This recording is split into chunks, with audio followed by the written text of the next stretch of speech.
Hello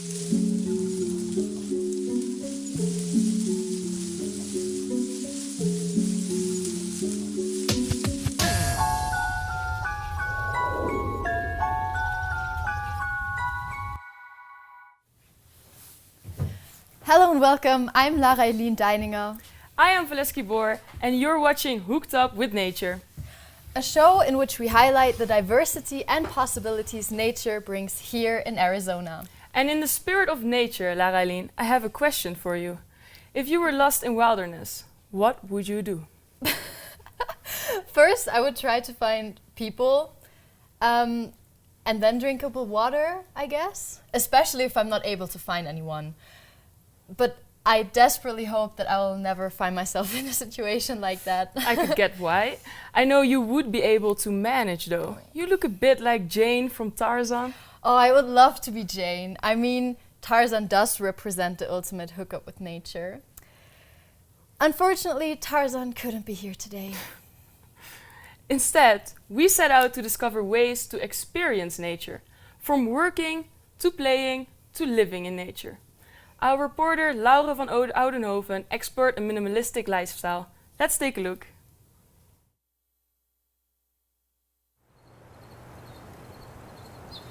Arizona has spectacular scenery that calls us to come outside and enjoy the landscape. All of us can live in nature, if only for a day, a week or full time.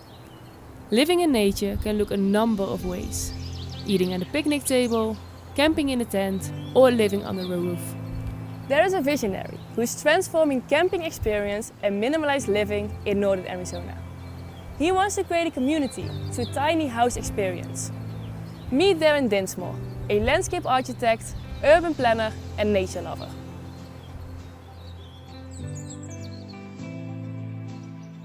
If you were staying in a 200, 300, 400 square foot tiny house with a well-designed indoor-outdoor space, it's going to encourage you to get outside. And a couple of our tiny homes don't even actually have formal dining or eating spaces inside, so it forces you to go outside, to sit out in nature and to dine in nature in the evenings. Darren says tiny houses invite residents to live outdoors. We've got large decks, as you can see here. They're actually larger than the tiny homes themselves, hot tubs and fire pits. Regardless of the weather, guests spend their days enjoying what Mother Nature has done. People are getting up in the morning and going hiking super early, maybe coming back, hot tubbing and having a nap, and then going out again at sunset and doing another hike and watching the beautiful sunset and the glow on the red rocks later on in the day. For many people, living in a tiny house in the Red Rocks of Sedona provides numerous personal connections to nature. A lot of people are also coming here just for a private retreat. So there are a lot of people in Sedona that offer healing and energy work, and we're kind of known for that globally here.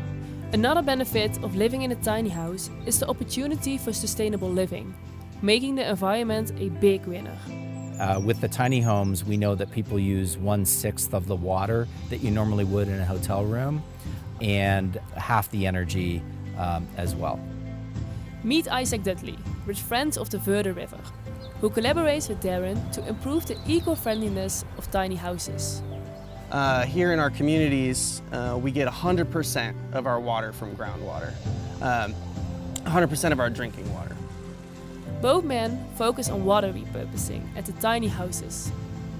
2 of the units here, the showers and the tubs have been connected to provide water for the mature trees and the pollinator garden here on site. Their efforts make a difference in an area that receives limited rainfall yearly. Water conservation here at the property, we're able to capture and conserve over 20,000 gallons of water per year, which is pretty significant. The beauty of nature combined with the charm of tiny house living makes for an appealing lifestyle choice in northern Arizona. Wow, that looks absolutely amazing. This makes living in nature look so easy, but what do you do when you don't have any shelter and end up stranded in nature? I'm here with Vincent Pinto, who is a wilderness survival instructor.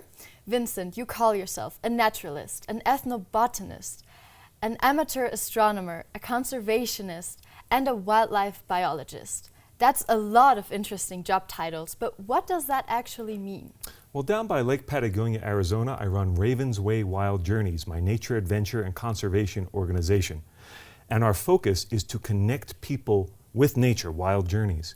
And I want people to form relationships with nature that will avail themselves to the beauty out there, but maybe help save their lives. The common denominator is you're connecting with nature, and certainly with wilderness survival, that can be really important. And why is it so important to learn wilderness survival skills? I think it's vital. If you're going to put yourself outside in nature, you need to know some skills at least. And you can see from the display out here, I made everything on the table, that I avail myself to the natural resources of Arizona to create survival tools. Now, I have some modern survival tools here, like a signaling mirror, but hey, what if you lose that, forget it, use it up, or it doesn't work? Then what? Then you have to do this. So why not learn this from the get-go? All our ancestors used to do this. Sounds very smart. Arizona is infamous as a place where you can get in trouble with the wildlife rather quickly. How true is that? It's absolutely true, 100%. And right here I have the proof. I talk about thorns, stingers, and fangs, a class I do, thorns. We're going to be hurt by plants. Look how sharp that agave is. I won't even hand it to you. Look at the prickly pear. You can't even touch that. So you will be hurt by plants. Stingers. Look at this large tarantula hawk wasp. It's almost the size of a hummingbird. What if that stings you? That's going to be a world of hurt. And then fangs, you're probably not going to run afoul of, say, rattlesnakes or mountain lions or black bear. But let's get back to the tarantula hawk. Let's say it did sting me. Now we circle back to the dangerous plants and use this multi-tool I have here. And I have a stone saw on the end, some agave cordage, and some sotol. And I get through to the mucilage here, make a drawing poultice out of the prickly pear, put it on the sting, and there's an example of where primitive wilderness survival skills could help save your life. And can you show me any other example of how you might use these supplies out in the wilderness? Oh, definitely. For instance, if you're in the sun in Arizona, what if you need to, say, make mineral paint? And right here, I just have a simple hematite rock of yellow, and I put a little spit on there, and now I have mineral paint. And you put that on thick enough on your face, that's SPF 1000 right there. It will protect you. That's impressive. And after getting scared of what can possibly go wrong in nature and how to get it right again, let's have a look at some fun outdoor activities that don't make you fear for your life. Actually, Valeski couldn't be stopped from going out and into the field herself. Mother Nature created stunning forests, mountains, and rivers in northern Arizona. Its diverse landscape offers countless possibilities for outdoor activities. You can run. You can bike. You can hike.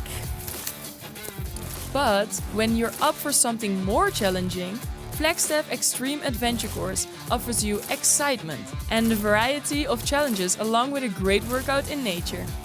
Rescue guides are on hand in order to keep everyone safe while moving high in the trees. Our main role is to kind of provide support and as a kind of rescue button for guests that need to get down. Personally, I can go up into the course and lower guests if I needed to, whether it's an emergency or if they're just too scared or tired. But what if there's no one to rescue? That's when you'll see us sitting down eating popcorn. That's our time to rest, kind of. So we like to relax whenever we can, but on days where we actually are watching guests, we have to be on our feet, showing that we're attentive and that we're there to help if we can. It's not a coincidence Preston's job is located in the middle of a forest. His appreciation for nature and passion for outdoor sports led him to move from the beaches of San Diego to sunny Flagstaff. So for me, I notice the benefits I get from working outside or even just being outside usually go to just like my mental health. I get cabin fever really quickly, pretty easily. Northern Arizona has the largest contiguous ponderosa pine forest in the world. We have this course here just because of the forest. Without it, it wouldn't be what it is. It'd just be poles of wood. And I think with trees here kind of supporting the course, it makes it a little bit more fun, more pretty to go through. I could not miss the chance to try out the course myself. Sometimes it was a physical struggle, other times it was as smooth as this zipline ride. But every person experiences the course in their own way. Almost did a split a couple of times. It was a little scary, and I think I'm a little out of shape. My feet couldn't support my whole weight, so I had to use my arms to support my whole weight. That was definitely the hardest. Yeah, it was nice to laugh at each other, for sure. However, in the end, all the struggles are worth it. I feel good. I feel like a grown man. Pushing your limits, conquering fears, and above all, having an unforgettable outdoor experience. That's what playing in nature is all about. Well, it has been fun. Thank you, Preston, for showing me around. And let's get back to the studio. If I can get out of here. Well, I made it out of there, but what if I didn't? Fortunately, we have Vincent here again to teach us the most important survival skills. Every survival skill is equally as important because neither you nor not even I know exactly which survival skills will save your life in a wilderness emergency. So I'm here to show you two particular ones today. This one is wild edible plants. Now, of course, do no harm. If you don't know what a plant is, you need to know it 1,000%. Don't touch it, because that way you could hurt yourself. But this is point leaf manzanita. If you want to take one or two of those, this member of the blueberry family, growing from about 4,000 to 6,000 feet in Arizona, was a staple food of some of the natives around here. You can try it. Little apple in Spanish, manzanita.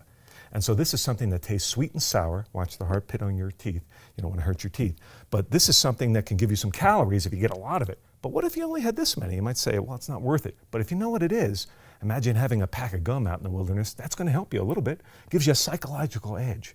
So if you're lower down in Arizona, say under 5,000 feet, then you can get something that's called velvet mesquite pods. Were really a staple of some of the natives. So here's one here if you want to try that. It's very sweet, almost sickly sweet, has a lot of calories, and same deal. Gives you a mental edge because you don't want to be weak out in the wilderness. So that's wild edible plants, and that's super important, but much more important even, I would say, is fire by friction, rubbing two sticks together.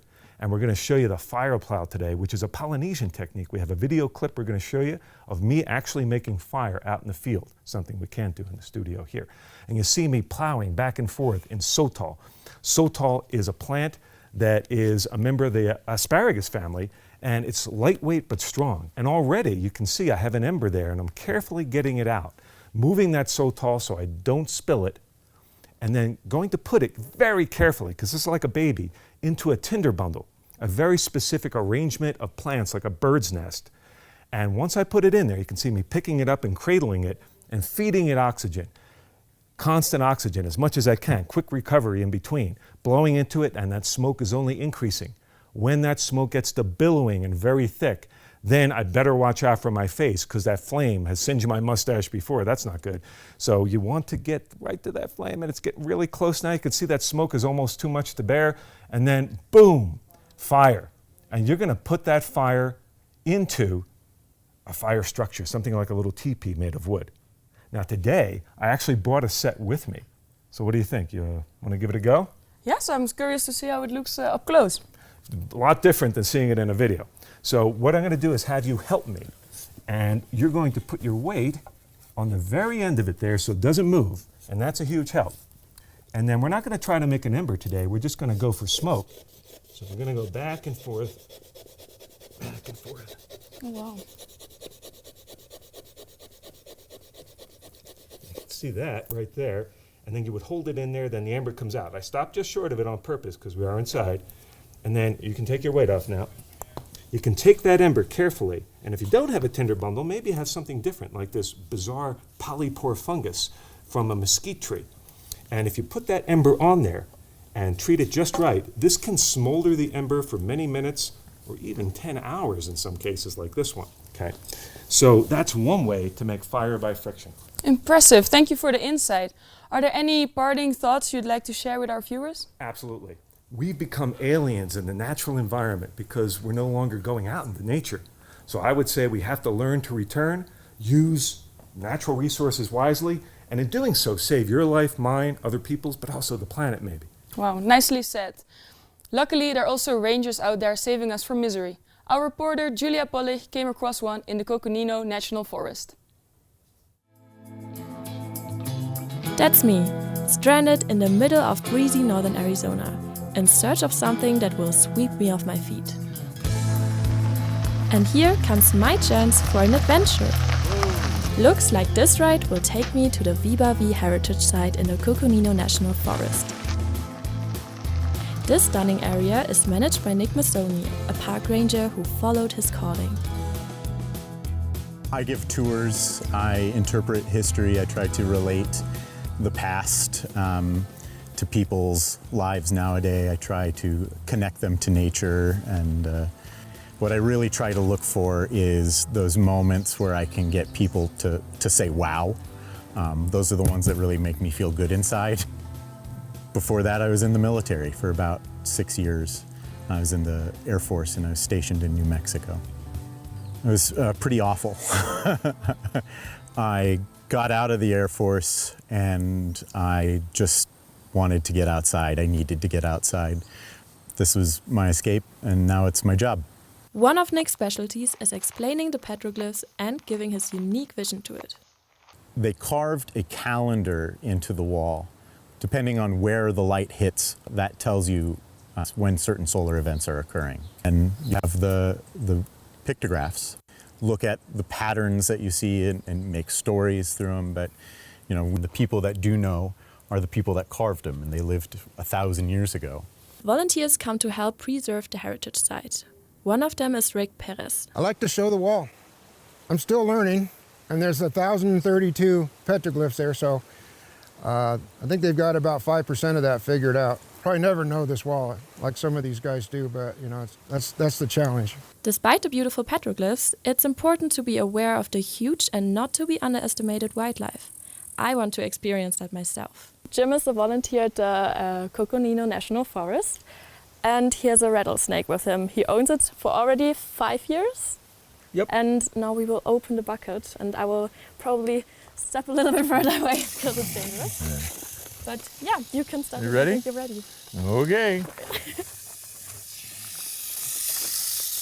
Well, we normally tell people that if you're out and about and you encounter one of these guys, if you give them at least 5 feet of space, you're safe. Looks like you don't have to be afraid of snakes, as long as you treat them respectfully and keep a safe distance. Mother Nature holds surprises and treasures for us. We only have to go look for them. What I learned today is that nature is actually much more than just plants and trees. And that means for me, I will enjoy it a bit more with a nice walk into the sunset. Stunning. I'll check that out for sure. I hope you're hooked now to go out and explore Arizona and its natural beauty. You've been watching Hooked Up with Nature. I'm Lara Eileen. I am Valetsky, and that's a wrap.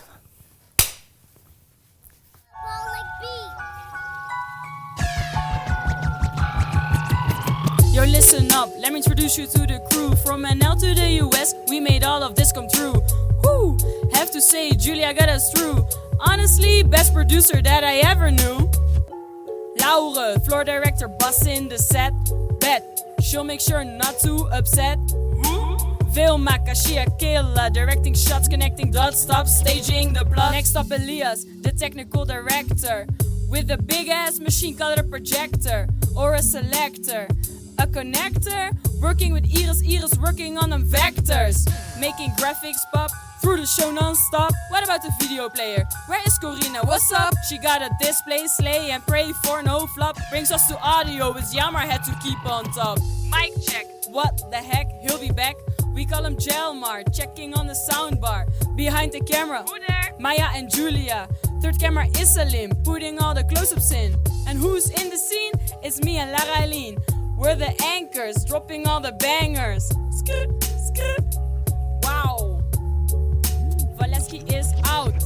Big shout out to Jan, Todd, Dr. Brian, Paul, Charlie, Lieke. All the PAs, where y'all at? Michaela, Eric, Luke, Bailey, Emily, Maddie, Graham, I see you. Breda University Productions. Featuring NAU, that's what's up.